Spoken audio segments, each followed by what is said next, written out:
સહેલામ આપીએ.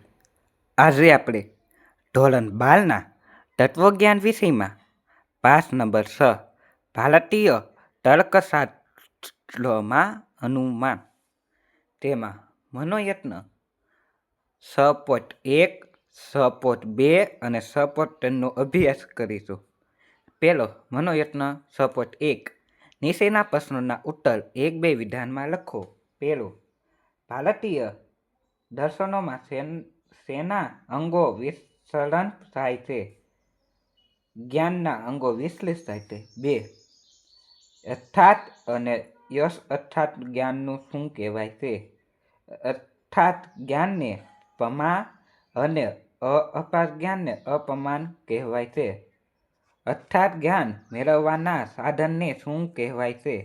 યથાર્થ જ્ઞાન મેળવવાના સાધનને પ્રમાણ કહેવાય છે. પ્રશ્ન નંબર 6,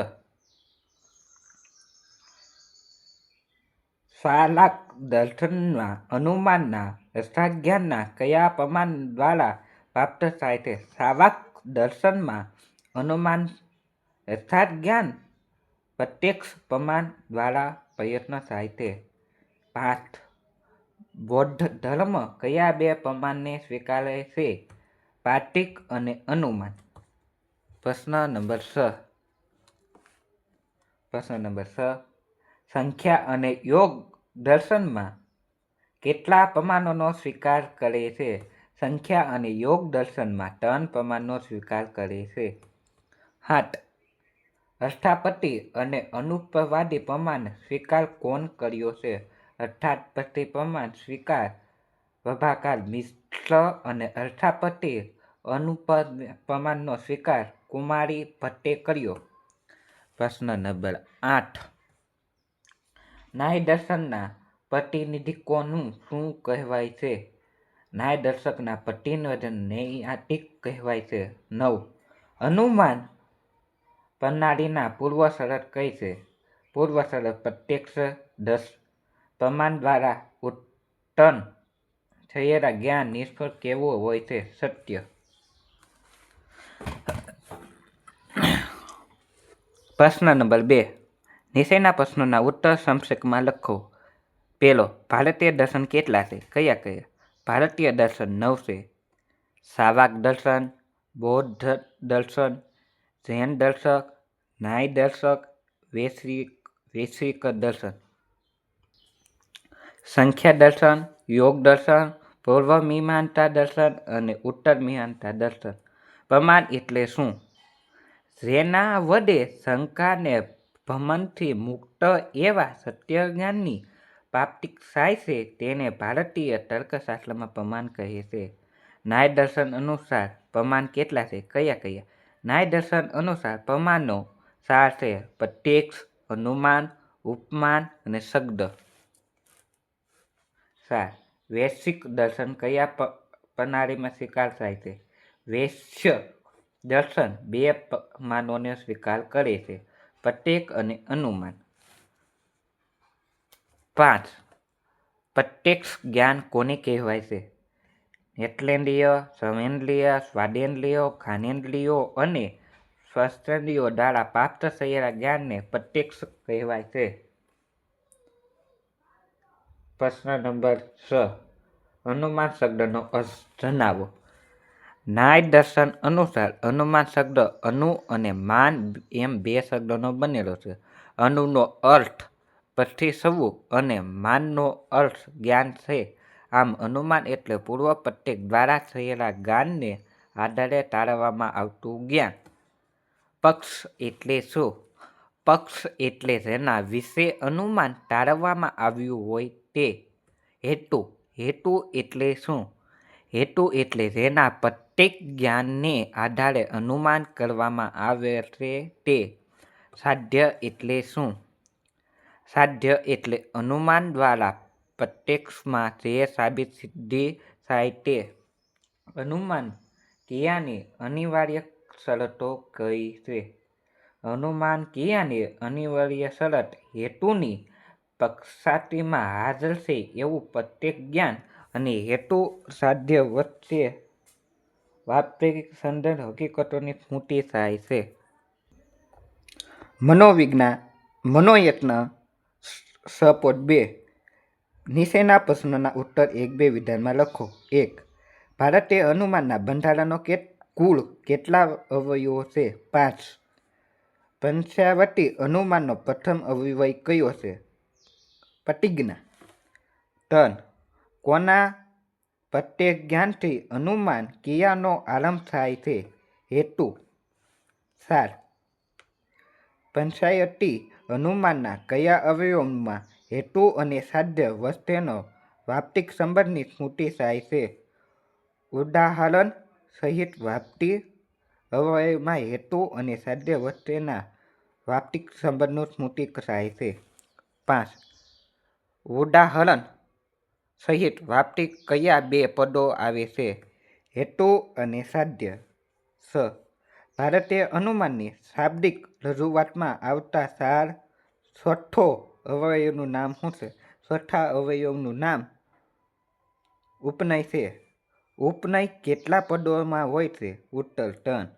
પંચાયતી અનુમાનમાં કયો અવયવ તાર્કિક દ્રષ્ટિએ સૌથી વધારે મહત્વપૂર્ણ છે?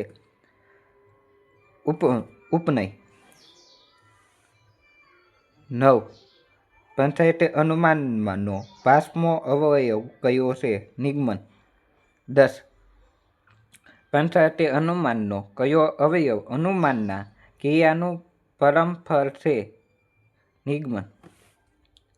પ્રશ્ન નંબર 2. નીચેના પ્રશ્નોના ઉત્તર સંક્ષેપમાં લખો.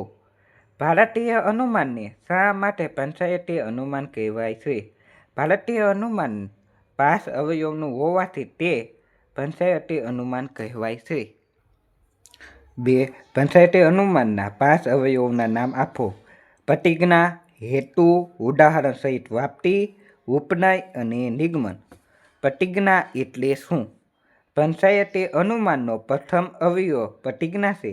અનુમાન દ્વારા જે જ્ઞાનની વાસ્તવિક સાબિત કરવાની છે તે જ્ઞાનની રજૂઆત કરતા વાક્યને પ્રતિજ્ઞા કહે છે. પ્રતિજ્ઞા પંચાયતી અનુમાનનું નિરર્થક વાક્ય નથી. શા માટે? તે જોઈ શકો છો તમે. 5. હેતુ એટલે શું? હેતુ એ પંચાયતી અનુમાનનો બીજો અવયવ છે જેનો પ્રત્યેક જ્ઞાનની અનુમાન ક્રિયાનો આરંભ થાય છે. તેને હેતુ કહે છે. નૈયાયિક માટે હેતુને પક્ષમાં હાજરી છે એવું પ્રત્યેક જ્ઞાન થાય તો અને તો જ અનુમાનની ક્રિયાનો આરંભ થાય છે. આમ હેતુ વાક્ય તાર્કિક દ્રષ્ટિએ ઘણું મહત્વ ધરાવે છે.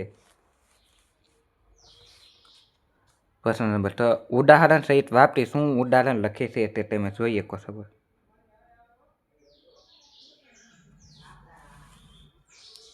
ઉપનય એટલે શું? તેનો ઉત્તર તમે જોઈ શકો છો. અને પ્રશ્ન નંબર 8. પંચાયતી અનુમાનનું નિગમન વાક્ય લખો. આ તમે જોઈ શકો છો. પ્રશ્ન નંબર 9. ઉપનયમાં અનુમાન ક્રિયાની કઈ બે શરતોનું પાલન થાય છે? તે ઉત્તર તમે જોઈ શકો છો. પ્રશ્ન નંબર 10. નિગમન એટલે શું? તેનો પણ ઉત્તર તમે જોઈ શકો છો વિદ્યાર્થી મિત્રો. હવે મનોયત્ન 6.3. નીચેના પ્રશ્નોના ઉત્તર 1-2 વિધાનમાં લખો. સ્વાર્થનું માન એ કોના માટે કરેલું અનુમાન છે? પોતાના જ્ઞાન માટે. ઉત્તર સ્વાર્થ અનુમાન એ અનુમાનકારીના પોતાના જ્ઞાન માટે પોતાનું મનમાં કરેલું અનુમાન છે. પ્રશ્ન નંબર 2.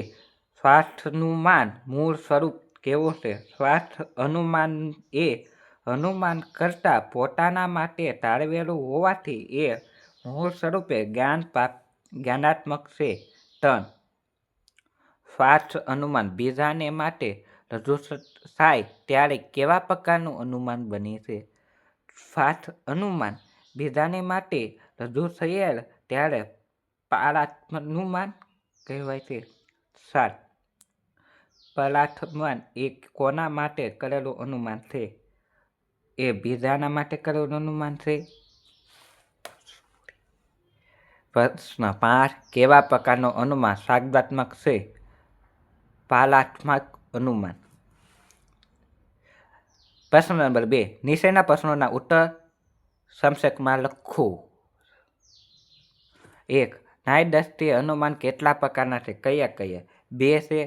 શાસ્ત્ર અનુમાન અને પરાસ્ત્ર અનુમાન.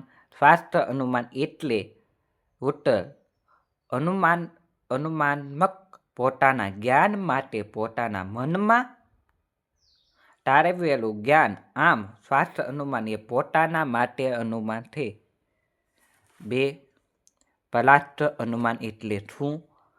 એક વ્યક્તિ બીજા વ્યક્તિને જ્ઞાન આપવા માટે તેની ક્ષમતા રજૂ કરેલું અનુમાન. આમ પરાસ્ત્ર અનુમાન એ બીજા માટેનું અનુમાન છે.